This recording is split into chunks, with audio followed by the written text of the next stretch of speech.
Hello everyone, welcome back to F1 23 for another round of the 2022 Formula 2 season, as we are heading to Paul Ricard for this round, the land of many stripes and not much else. A racetrack amongst the sea of stripes somewhere, but anyway, we've managed to find it and start our qualifying lap. And we'll see how things go. Already running a little bit wide, exit turn 2, but shouldn't be too much of an issue as we head up towards the next complex of corners, bit deep and missing the apex there as we take a lot of that inside curb to compensate. Can get away with a lot of curb usage here at most corners. They are very sort of flat and usable curbs, so yeah, we can run the car all over the place here as we open the DRS along the first half of the straight, heading up towards the chicane. A game of how late you can brake here into the chicane, and I've always really enjoyed the entry to that chicane. It's very satisfying when you get that right, especially if you're going for the big dive down the inside. It's a very, very cool corner to try to get that overtake done. But thankfully for us, no overtaking and needing to be done here in qualifying. We've got plenty of clear track in front of us as we head into this long right-hander, and eventually somewhere there's an apex towards the end, and we get a little bit wobbly on the exit, but shouldn't cost us too much time as we head a little bit tight on the inside into the left-hander. It's tightened up the exit for us. But this next straight isn't, well, it's not even straight, slight right-hander, not too long before we're on the brakes again into the final corner. Line it up as we turn it hard right, get the power down, miss the apex there slightly, but we get through there cleanly enough and to the line now. It's been a fairly good lap. I'm pretty happy with this one. We go fastest so far. So qualifying is complete and we're all set for an exciting race tomorrow. Your top three are Doohan, Iwasa and Richard for sure. The grid is set then, so that just leaves the race itself. Join us tomorrow where we'll be live with all the action. And until then, goodbye. And once again, it seems like the difficulty is too low in qualifying. Just to note, I'm now running I'm now running the difficulty 15 clicks higher on the slider to what I was at Silverstone, where I thought it was about right. I thought there was a good balance there. And now, 15 clicks higher than that, it seems way too low. I don't know what to do with it, honestly. It's a mystery. I've been turning it up every round, and it's just making us go faster. On to the race. It's that time once again. Those last few moments of anticipation before lights out and the charge towards turn 1.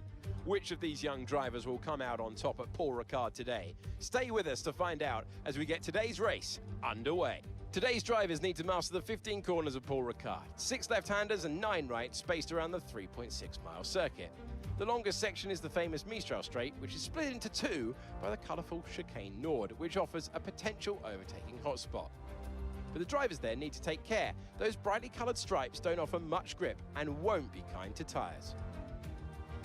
As we await the start of another hugely anticipated Formula 2 race, I'm joined again by Davide Valsecchi.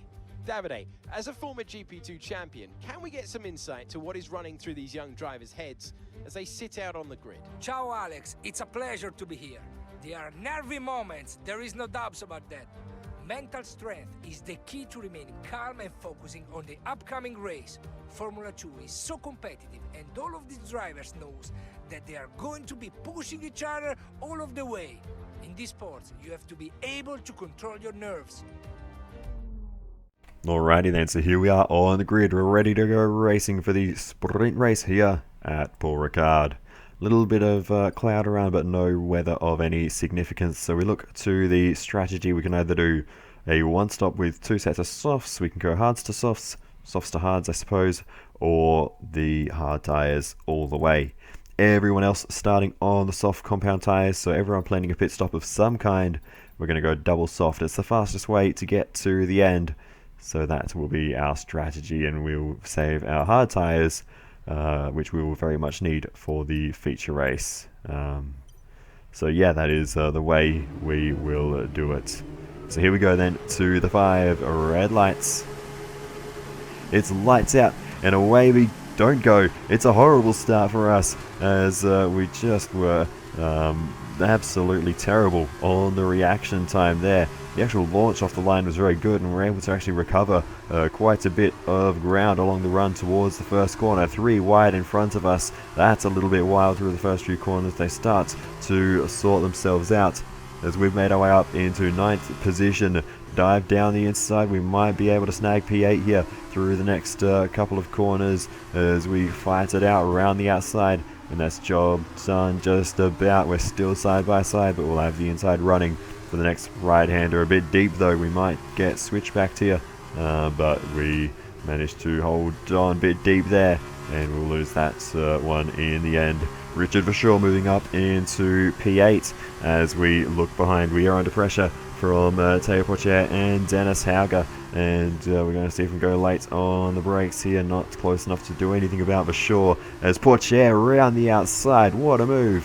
And Dennis Hauger trying to fight through as well. We're off the road there, trying to keep this thing under control and scramble back in front, but here's the onboard with Ollie Caldwell behind, and yeah, that's definitely maintaining the position off track there, as we were quick to cover off the inside line, but we go high and wide at the near flat out right-hander in Formula 2 cars, easy flat in a Formula 1 car, and yeah, we'll let Dennis Hauger go back through, and we'll drop in behind and into 11th position. So lap 1, we're down 1 spot so far after a mixed start to the race, but we'll see what we can do as we settle into a rhythm, and hopefully we can start to come back into it as we go for a bit of a big look around the outside, and I sort of realized that wasn't really going anywhere. Slowed down quite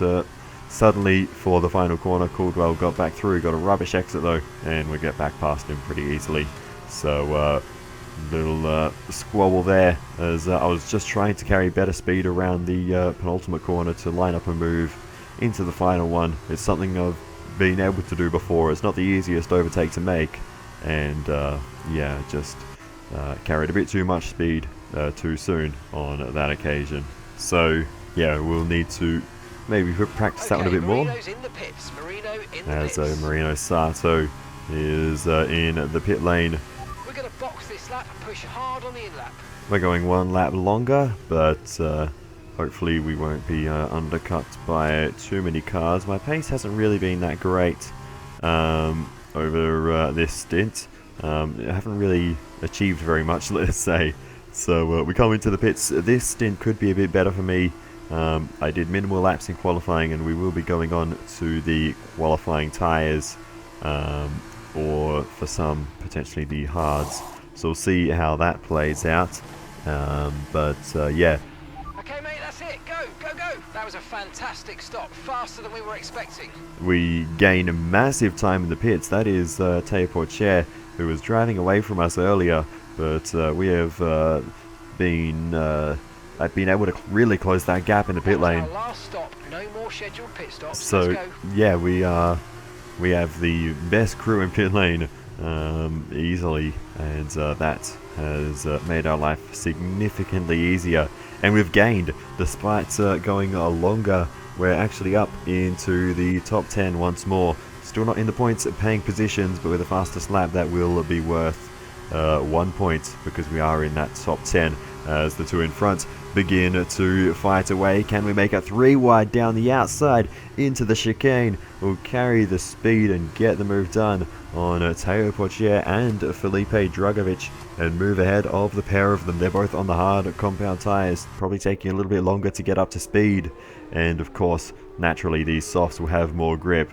We were able to swing around the outside. Teo Porcher manages to get ahead of Felipe Drugovich, and those two will battle on as we go on board with Ayumu Iwasa, making a bit of contact with one of the Van Amersfoort cars. I believe that's Emery Cordial, getting the move done and showing some of that pace we saw from the Belgian driver earlier this season.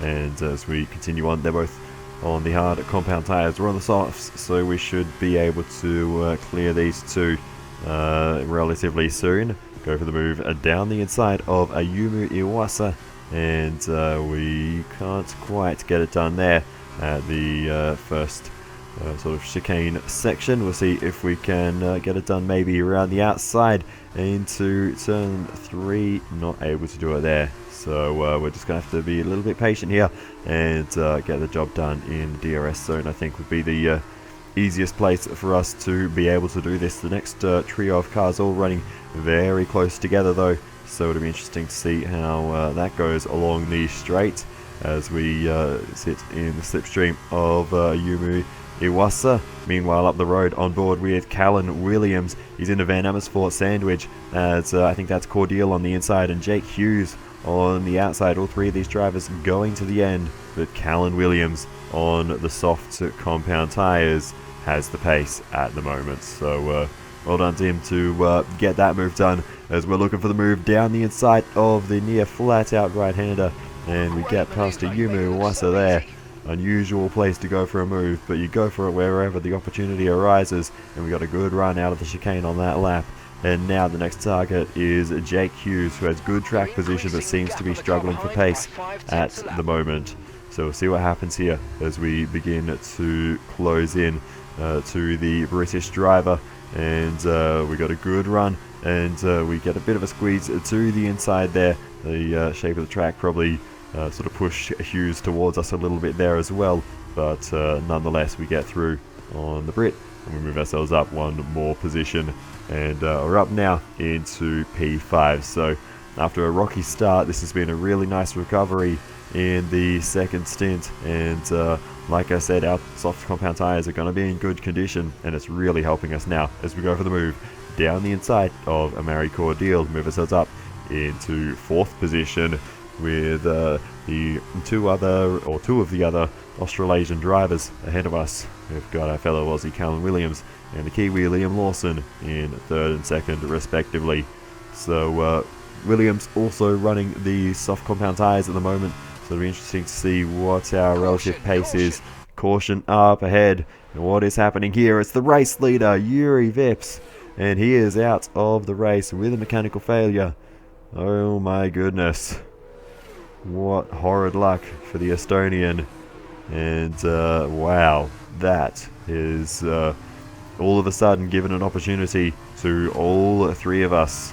Callan Williams has a better pace at the moment on those soft compound tyres than Liam Lawson, and we're closing up to these two as well, so there is a decent chance for all three of us to win this race, and it's going to be interesting to see how it all plays out. We've dropped off the back of the two for the time being, but as Liam Lawson is holding up Callan Williams a bit, we might be able to close in. But Callan Williams has very, very good pace in clean air, so I don't know who out of the two of us is actually in a stronger position at the moment. I feel like Callan Williams might actually have the better pace, all things being equal, so we'll see how it goes as we head out onto the straight once more. We're not really close enough to be involved in this one at the moment, with only a lap and a half to go. We really do need to get back into the game here as we go late on the brakes, carrying the speed on entry to the chicane. That's got us back involved. So, through the parts of the circuit where we are strong, we can still close in, and there's still going to be opportunities towards the end of this one. But with only one lap to go after this, we really will need to be aggressive if we want to gain any further places. So we have a good run through here versus the two ahead, and we're just inching closer and closer, and we need to maybe think about making that move on Callan Williams, the one we tried all the way back at the end of the first lap and it didn't work, but we might need to try that here. We throw it in, try and carry the speed through the mid corner, taking the wider line, but we just don't get the proximity, and in the end I just decided to slot in behind. But it can be very effective, but you just need a more of a grip advantage than what we have at the moment. But a good run. Keep your concentration and let's bring it home. Good run along the straight, but I didn't really feel quite there to make the move down the inside into the first corner. It's quite awkward actually to get the move done at turn 1. I'd much rather get it done on the straight, but again, just not quite close enough at this part of the circuit. And Callan Williams doing a great job to hold on. Liam Lawson though doing a fantastic job, punching the hole in the air out and in front. No DRS for the Kiwi, and he is just hanging on to this one. But both Callan Williams and myself having good pace as we get very close to the back of the Trident car there. And that was a very, very close one. Thankfully, no damage, and we were able to avoid any contact. But yeah, we were just got a little bit out of sync on the way into the right-hander there, and that's caught us out there. But we've got one opportunity left. We're a long way back though, so I don't think there's going to be anything we can do here into the final few corners. We do have a good run though, and we're going to go for it down the inside. Bit of contact made, and we're just not quite going to get there. And Callan Williams will hold on. But what a race from Liam Lawson, holding off the soft compound tyre charges at the end there to take victory here at Paul Ricard.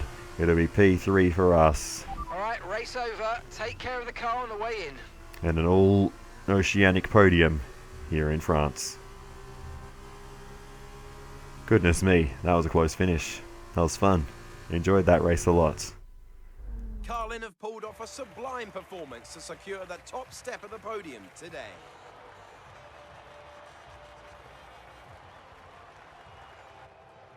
And I have to wonder, Davide Valsecchi, just what set them apart from the competition here. I think this race was won thanks to the tire management.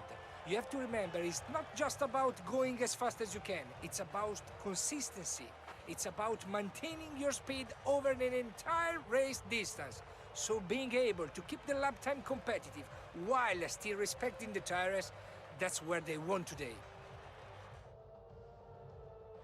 As we can see, it's time for the podium, and I can see the Carlin team underneath our commentary box going crazy as their driver walks out. It was a great win, and it means a great deal to this team.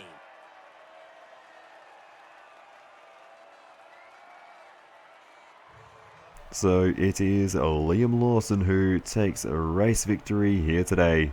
Second place goes to Callan Williams, myself P3, rounding off an all-oceanic podium.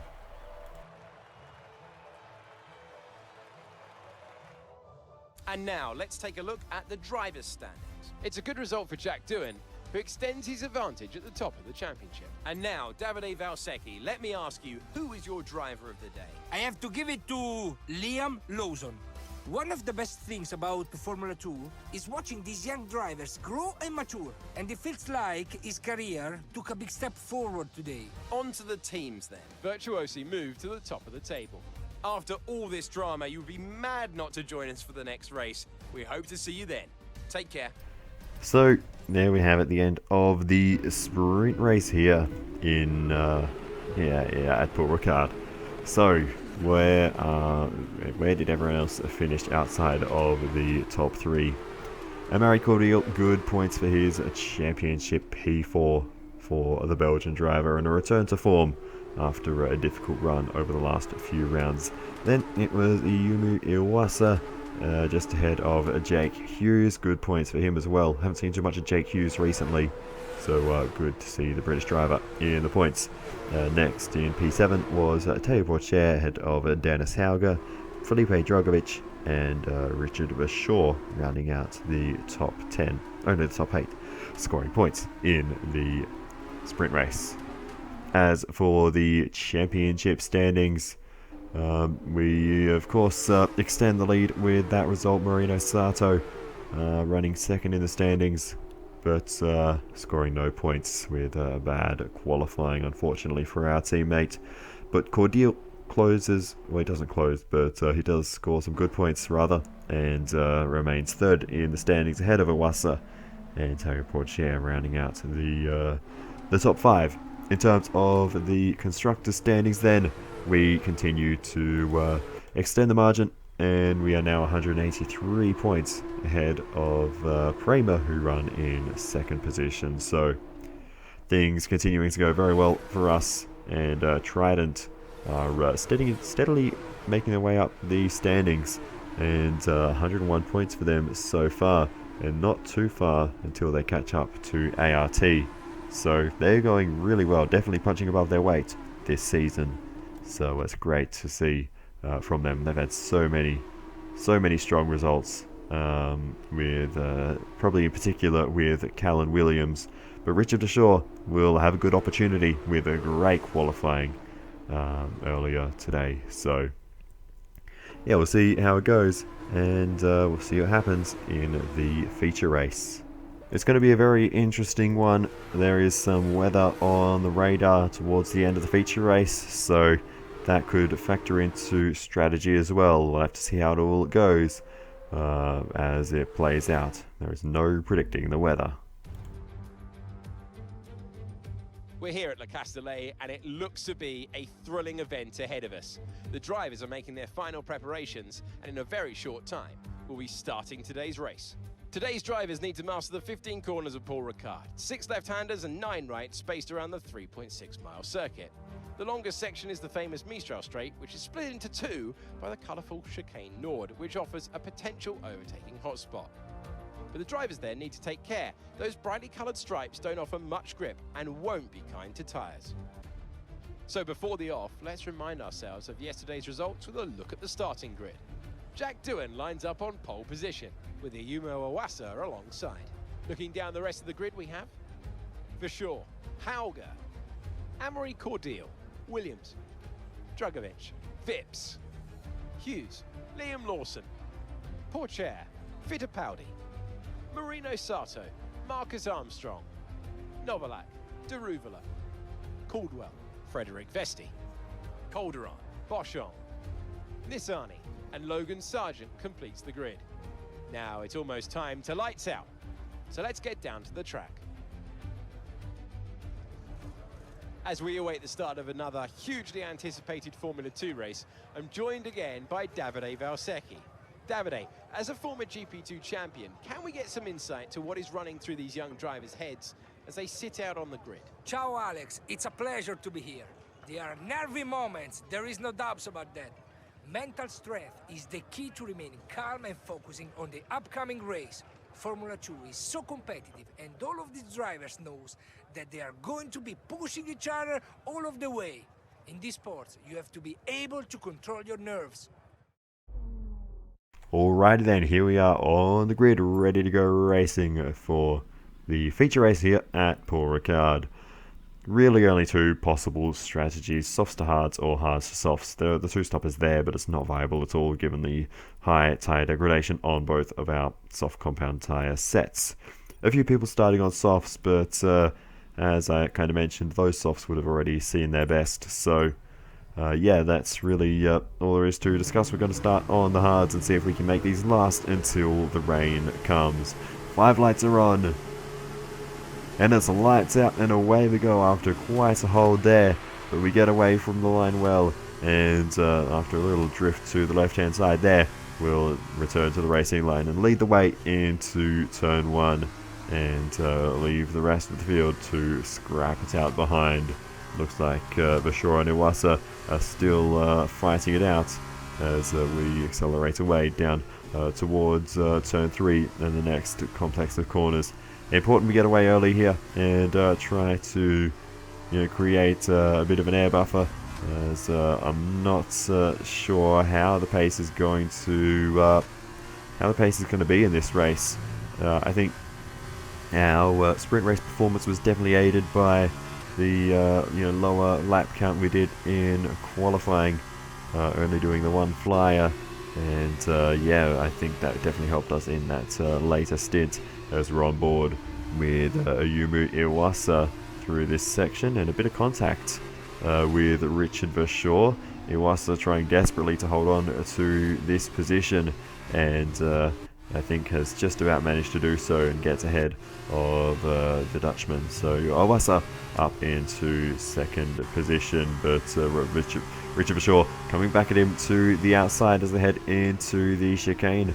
Much later on the brakes for Richard Vershaw, and gets through. And I think I spy with my little eye a little bit of front wing damage for Ayumu Iwasa from that earlier contact with Vershaw. So that's a shame and that will be affecting the Japanese driver's performance until the next pit stop.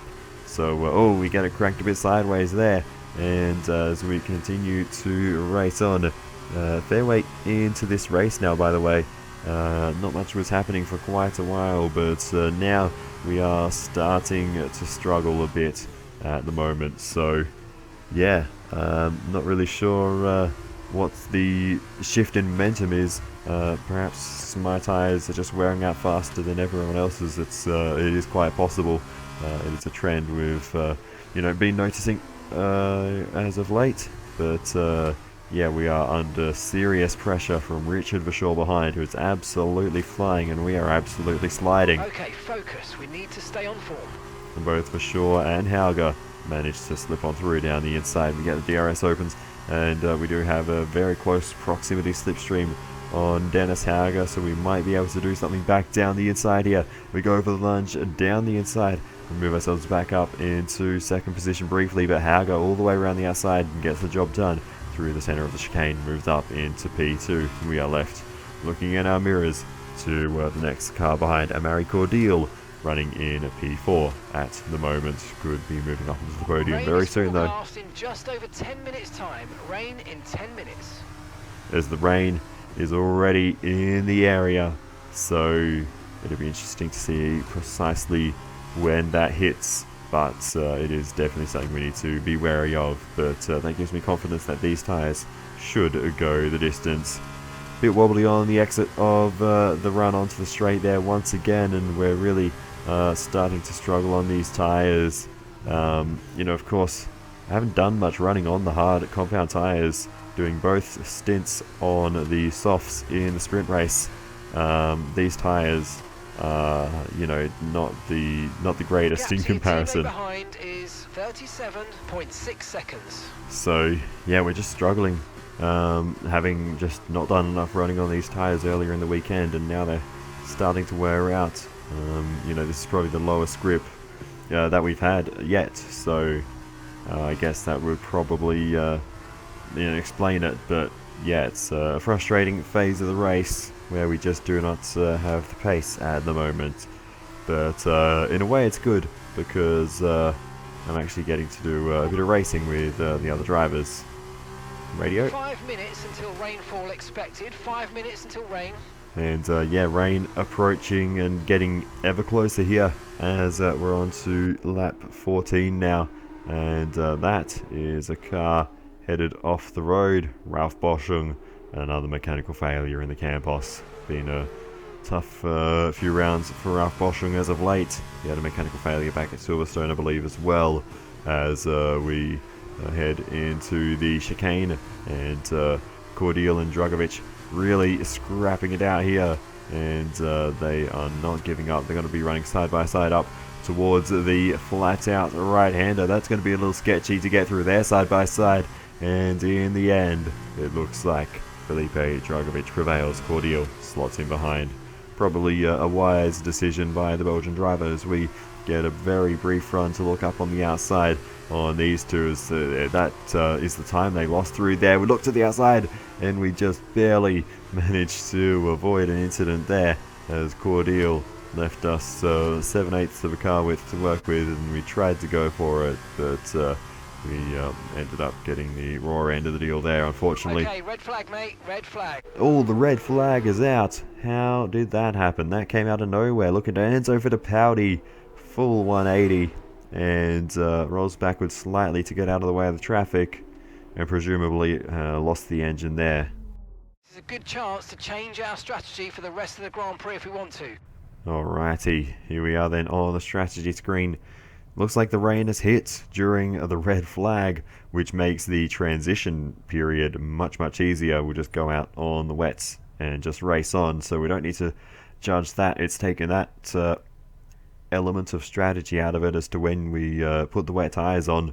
Everyone will be going onto the wets now, so that saves one little headache. But yeah, that red flag really caught me off guard. It was the last thing on my mind at that moment, and for such a relatively small incident as well. Just a moment, stand by.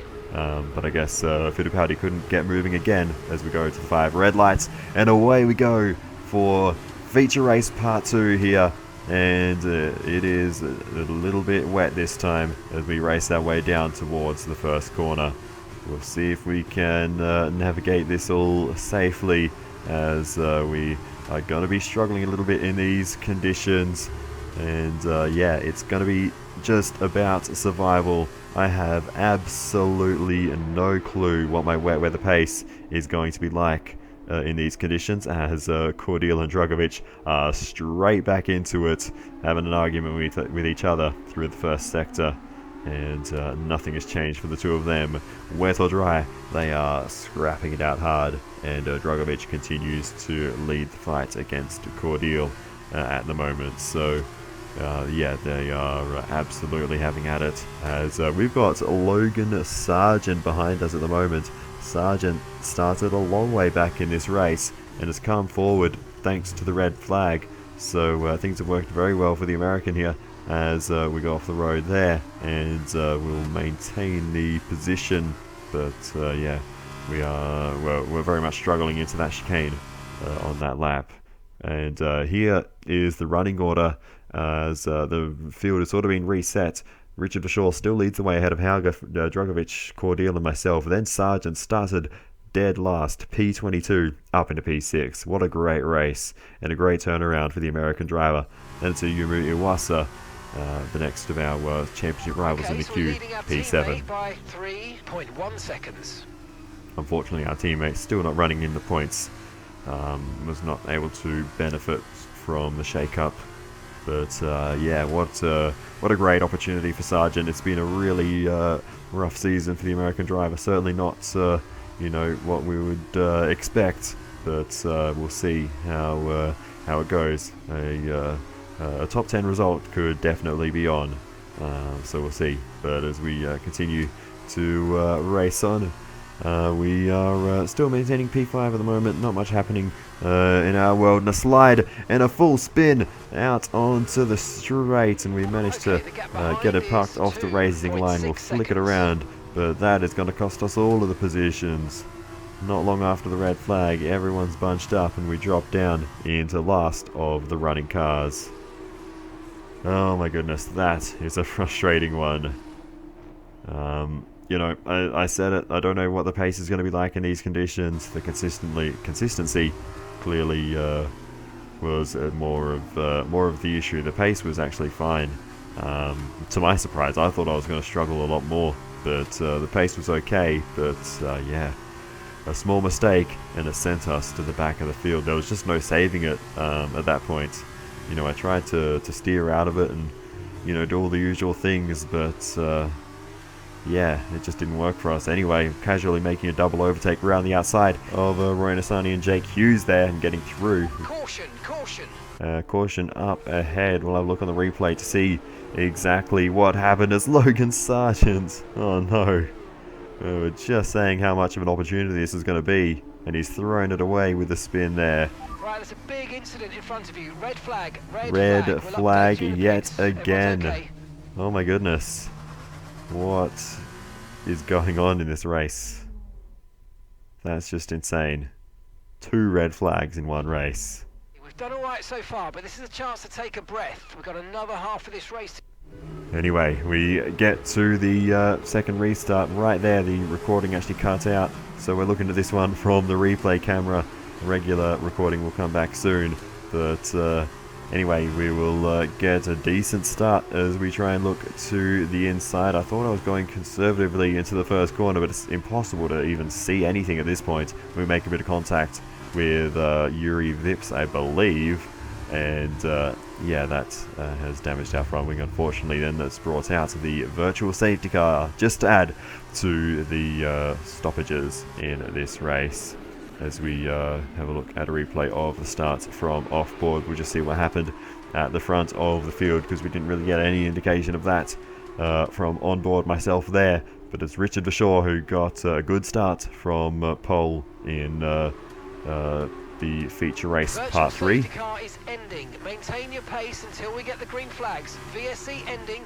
Wait for the greens. And immediately on the virtual safety car restart, we go for the move down the inside of Yuri Vips. And we might just be able to make this one work. Look at the spray coming off the front tires. It is just insane. The traction is very difficult to manage at this point, but we're getting through. We're okay despite the damage. We don't seem to be too badly affected, but what we did do on that restart is we actually gained a lot of places. I didn't really realise it until now, but it's going to take a while for the track to dry out. Until things calm down a bit. And another safety car. So this is for Dennis Hauger, retiring from the race with a mechanical failure. Nothing too dramatic this time, but goodness me, there has been a virtual safety car, a full safety car, 2 red flags. Safety car in this lap. Let's make sure those tyres are up to temperature, and remember, there's no overtaking until the timing line. Stay in position until the green flags. This is going to be the longest Formula 2 race in history. But anyway, we'll get going again and see what we can do on the restart, as we're giving Caldwell a bit of a nudge there. And Caldwell's got an opportunity to grab some points here for Campos. With Ralph Boschem out of the race with a mechanical failure, Caldwell is flying the flag for the Spanish team. Anyway, we get rolling on the restart once again. Can we make the move on Ollie Caldwell? We have a look down the inside, but no move to be made there, and we'll just have to stay behind for a little bit longer. But yeah, I think once the field spreads out, I'm not sure we'll have the pace to keep up with Ollie Caldwell as we continue on to the end. We're close, but not within any kind of range to do anything up the road, though. It's been a fantastic race for Richard Verschoor. The Dutchman wins for Trident here. Great stuff. We'll come across the line to take P7 in the end. It was a tough race at times, but they've held on to take a great victory for Trident today.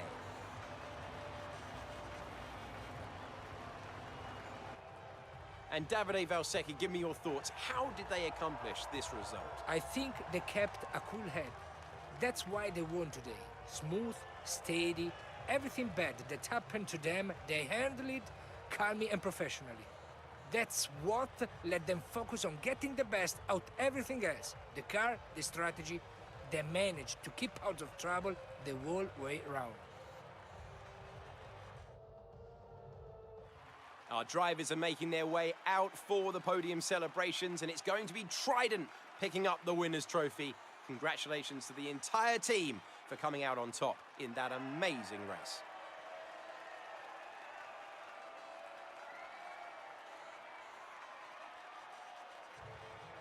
So it is a fantastic win for Richard Verschoor and the Trident team. Second place goes to Felipe Dragovic, who managed to hold off a Mary Cordial, who takes third. So then, it's time to see how this result affects the Drivers' Championship. It's a good result for Jack Doohan, who extends his advantage at the top of the championship. Now then, Davide Valsecchi, who would you say was your driver of the day? I have to give it to Richard Verschoor. He really owned the circuit out there. Incredible. And now a look at the team standings. Virtuosi moved to the top of the table. Meanwhile, good work from Campos this weekend, who pushed themselves further up the order. It was great having you with us for this weekend. I hope you enjoyed it as much as we did.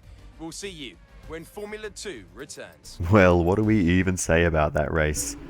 Goodness me. It was quite a chaotic one. 2 red flags, a virtual safety car and a full safety car just to complete the set of all the different ways you can neutralise a race. A little bit trigger happy on the red flags, I will say, just for a couple of cars spinning, but I suppose in real life Formula 2, if you do spin, you can stall the engine, and with no onboard starters in Formula 2, you can get stranded on circuits. So I guess we'll put it down to that. Even though that doesn't actually happen in the virtual world. But we'll run through the finishing order as we always do. Richard Verschoor with the victory ahead of Dragovic and Cordial. Iwasa takes 4th position. Good recovery after the front wing damage early ahead of Liam Lawson, Caldwell, myself, Marcus Armstrong, Taylor Portier, 9th with the fastest lap. Yuri Vips rounding out to the top 10 with Marino Sato just missing out in P11. In terms of the drivers' standings after that round, we lead the way still 95 points ahead of Marino Sato, who's just 8 points ahead of Mary Cordial, who sits third, with Owasa then Portier rounding out the top 5. In the constructors, not a good day for Prema. They continue to lose ground to us, with Dennis Hauger retiring. They're now 189 points adrift. 207 points adrift for Van Amersfoort in third, and then it's Trident, who have moved up into fourth ahead of ART, and their drivers 63 points apiece for Richard Shaw and Callan Williams. And yeah, they might be knocking on the door of third place in the coming rounds. In terms of the difficulty setting for this round, I think we finally got it right. In the sprint race, when we had the better tyres, we were faster, we were able to make overtakes and have a good run there. In the feature race, when we had the same tyres as everyone else, we were quick at the start, faded a little bit later in the stint because we were pushing the tyres harder. You know, it felt like it was where it should be. But that is going to do it for this one, so I will say thank you so much for watching all the way to the end. I really do appreciate it. Please feel free to give me some feedback in the comments, so it's very helpful. Other than that, I will see you next one, and goodbye.